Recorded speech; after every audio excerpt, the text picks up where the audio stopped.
ഇന്ത്യയുടെ തെക്കേ അറ്റത്തെ മുനമ്പാണ് കന്യാകുമാരി. ഇവിടെയാണ് അറബിക്കടലും ബംഗാൾ ഉൾക്കടലും ഇന്ത്യൻ മഹാസമുദ്രവും സംഗമിക്കുന്നത്. ലോകത്ത് തന്നെ കടലിൽ സൂര്യോദയവും അസ്തമയവും കാണാൻ കഴിയുന്ന അപൂർവം സ്ഥലങ്ങളിലൊന്നാണ് കന്യാകുമാരി.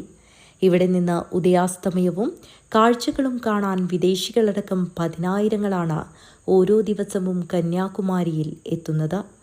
വടക്കൻ കേരളത്തിൽ നിന്ന് കന്യാകുമാരിയിലേക്ക് യാത്ര എങ്ങനെ പ്ലാൻ ചെയ്യാമെന്നും അവിടുത്തെ പ്രധാന കാഴ്ചകളുമാണ് ഈ വീഡിയോയിൽ വിശദമാക്കുന്നത്. ട്രെയിനിലാണ് യാത്ര പ്ലാൻ ചെയ്യുന്നതെങ്കിൽ രാവിലെ തിരുവനന്തപുരത്ത് നിന്ന രീതിയിൽ പ്ലാൻ ചെയ്യുകയാണ് നല്ലത്. രാവിലെ പത്മനാഭസ്വാമി ക്ഷേത്ര സന്ദർശനം നടത്തിയതിനു ശേഷം കന്യാകുമാരിയിലേക്ക് പോകാം. തമ്പാനൂർ ബസ് സ്റ്റാൻഡിൽ നിന്ന് നാഗർകോവിലേക്ക് എപ്പോഴും, കന്യാകുമാരിയിലേക്ക് വല്ലപ്പോഴുമാണ് ബസ് ഉള്ളത്. നമ്മുടെ KSRTCയും തമിഴ്നാടിന്റെ ട്രാൻസ്പോർട്ട് ബസ്സുകളും നാഗർകോവിലേക്ക് തുടർച്ചയായി സർവീസ് നടത്തുന്നുണ്ട്. 2.5 മണിക്കൂറോളം വേണം നാഗർകോവിലെത്താൻ. അവിടെ നിന്ന് കന്യാകുമാരിയിലേക്ക് ബസ് ലഭിക്കും. കന്യാകുമാരിയിലെത്തിയാൽ താമസത്തിന് ബജറ്റ് അനുസരിച്ച ഹോട്ടലിൽ റൂം എടുക്കാം. ബീച്ചിനോടടുത്തുള്ള ഹോട്ടലുകൾ പ്രിഫർ ചെയ്യുക. 800 രൂപ മുതൽ റൂം ലഭിക്കും. ആദ്യം തന്നെ വിവേകാനന്ദ സ്മാരകത്തിലേക്ക് പോകാം. കടലിലൂടെ ബോട്ടിലാണ് വിവേകാനന്ദ പാറയിലേക്ക് പോകുന്നത്. മെയിൻ റോഡിലെ സൈൻ ബോർഡ് നോക്കിയോ ആരോടെങ്കിലും ചോദിച്ച് അന്വേഷിച്ചോ ബോട്ട് ഹൗസിലേക്കുള്ള വഴി കണ്ടുപിടിക്കാം. അവധി ദിവസങ്ങളിൽ വലിയ തിരക്കും മറ്റു ദിവസങ്ങളിൽ സാമാന്യം തിരക്കും ബോട്ട് ഹൗസിലുണ്ടാകും. അവധി ദിവസങ്ങളിൽ ചിലപ്പോൾ മണിക്കൂറുകളോളം വരി നിൽക്കേണ്ടി വരും. 100 രൂപയാണ് ബോട്ട് ചാർജ്. ഇത് ഓൺലൈനായി മാത്രമാണ് സ്വീകരിക്കുന്നത്.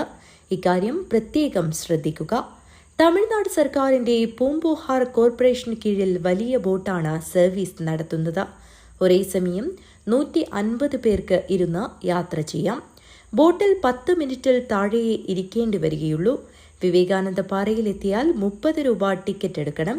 ഇവിടെ ക്യാഷായും ഓൺലൈനിലായും പണം സ്വീകരിക്കും. ടിക്കറ്റ് പരിശോധന കഴിഞ്ഞ് മുന്നോട്ടു പോയാൽ ചെരുപ്പ് സൂക്ഷിക്കുന്ന കൗണ്ടർ എത്തും. കൗണ്ടറിൽ തിരക്കാണെങ്കിൽ പുറത്ത് ചെരുപ്പഴിച്ചു വെച്ച് മുകളിലേക്ക് കയറാം. 3 ഏക്കറോളം വിസ്തൃതിയിലുള്ള പരന്നു കിടക്കുന്ന വിശാലമായ കരിങ്കൽ പാറയാണിത്.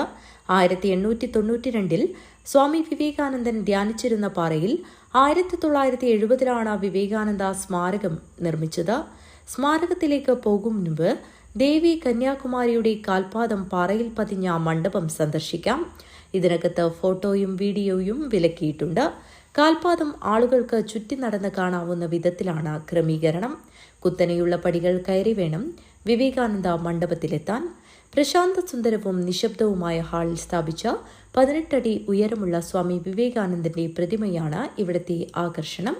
സ്മാരകത്തിൽ വിവേകാനന്ദ കൃതികളുടെ പുസ്തകശാലയും പ്രവർത്തിക്കുന്നുണ്ട്. സ്മാരകത്തിൽ നിന്ന് പുറത്തിറങ്ങിയാൽ തിരുവള്ളുവർ പ്രതിമയുടെ അടുത്തേക്ക് പോകാം. 133 അടി ഉയരമുണ്ട് പ്രതിമയ്ക്ക്. കടലിന് നടുവിലൂടെയുള്ള ഗ്ലാസ് ബ്രിഡ്ജിലൂടെ നടന്നാണ് അവിടെ എത്തുന്നത്. താഴെ കരിങ്കല്ലിൽ ചിന്നിച്ചിതറുന്ന തിരകൾ കണ്ട് ഗ്ലാസ് ബ്രിഡ്ജിലൂടെയുള്ള നടത്തം നല്ലൊരു അനുഭവമാണ്. പടികൾ കയറി പ്രതിമയുടെ കാൽപാദത്തിനടുത്തുവരെ എത്താനാകും.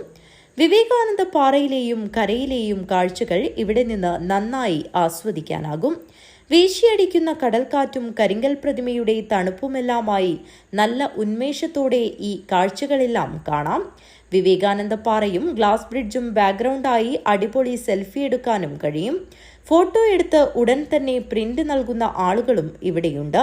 താഴെ ഇറങ്ങുമ്പോൾ തിരുക്കുറവിലെ വരികൾ ചുമരിൽ എഴുതിയത് കാണാനാകും. താല്പര്യമുണ്ടെങ്കിൽ ഇതെല്ലാം ഫോട്ടോ എടുത്ത് പിന്നീട് വായിച്ച് മനസ്സിലാക്കാം. അവിടെ നിന്ന് വായിക്കാൻ ശ്രമിച്ചാൽ ഒരുപാട് സമയം നഷ്ടപ്പെടും. കന്യാകുമാരിയിലെത്തിയാൽ താമസത്തിന് ബജറ്റ് അനുസരിച്ച ഹോട്ടലിൽ റൂം എടുക്കാം. ബീച്ചിനോടടുത്തുള്ള ഹോട്ടലുകൾ പ്രിഫർ ചെയ്യുക. 800 രൂപ മുതൽ റൂം ലഭിക്കും. ആദ്യം തന്നെ വിവേകാനന്ദ സ്മാരകത്തിലേക്ക് പോകാം. കടലിലൂടെ ബോട്ടിലാണ് വിവേകാനന്ദ പാറയിലേക്ക് പോകുന്നത്. മെയിൻ റോഡിലെ സൈൻ ബോർഡ് നോക്കിയോ ആരോടെങ്കിലും ചോദിച്ച് അന്വേഷിച്ചോ ബോട്ട് ഹൗസിലേക്കുള്ള വഴി കണ്ടുപിടിക്കാം. അവധി ദിവസങ്ങളിൽ വലിയ തിരക്കും മറ്റു ദിവസങ്ങളിൽ സാമാന്യം തിരക്കും ബോട്ട് ഹൗസിലുണ്ടാകും. അവധി ദിവസങ്ങളിൽ ചിലപ്പോൾ മണിക്കൂറുകളോളം വരി നിൽക്കേണ്ടി വരും.